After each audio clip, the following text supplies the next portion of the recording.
Si Marites. Lipat ka na balay?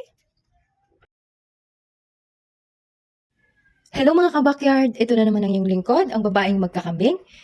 Naglilingkod sa inyo. So on today's video, ayan, papa-adapt na muna namin yung aming dalawang kambing na si Mokang tsaka si Marites. Nauna nang nilabas nila si Marites, si Mokang I mean, sunod si Marites. Actually si Marites nahihirapan silang kunin at lagyan ng tali. Dahil nga hindi sila kilala ng aming mga alagang kambing. Kaya kahit ako ay bagong ligo, no choice ako.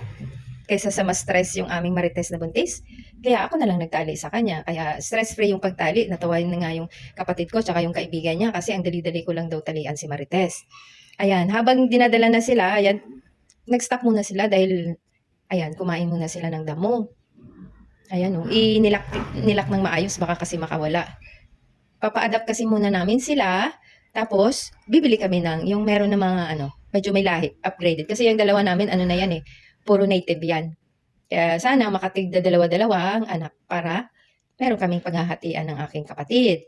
Ayan, sa puntong yan, parang ayaw pa ni Marites talaga, ni Mokang talagang umalis. Naaawa nga ako dyan kasi, tinan mo naman ang katawan ni Mokang. Matipuno. Ayan, lumabas na sila papuntang tricycle at isasakay na sila sa kanilang, dadalhin na sila sa kanilang bagong bahay. Kaya, bibisitahin ko din sila doon. Titingnan ko yung sitwasyon nila. Baka kasi kawawa. Ayan, behave naman sila. Ayan, nakakita ng ng syudad. Syudad. Ayan, isinakay na si Mokang namin. Ayan na, tingnan nyo naman mga kabakyard. Parang ayaw nyo pa umalis. Kakaawa. Naawa si Mokang kasi baka Ayan parang ayaw niya tingnan nyo naman. Kaya, pero bibisitahin ko din naman po sila. So hanggang dito na lamang mga kabakyard. Ito ang inyong lingkod, babaeng magkakambing. Maraming salamat po sa lahat ng mga subscribers namin. At sa mga viewers din namin po na hindi pa po nakapag-subscribe, please do subscribe. Bye-bye!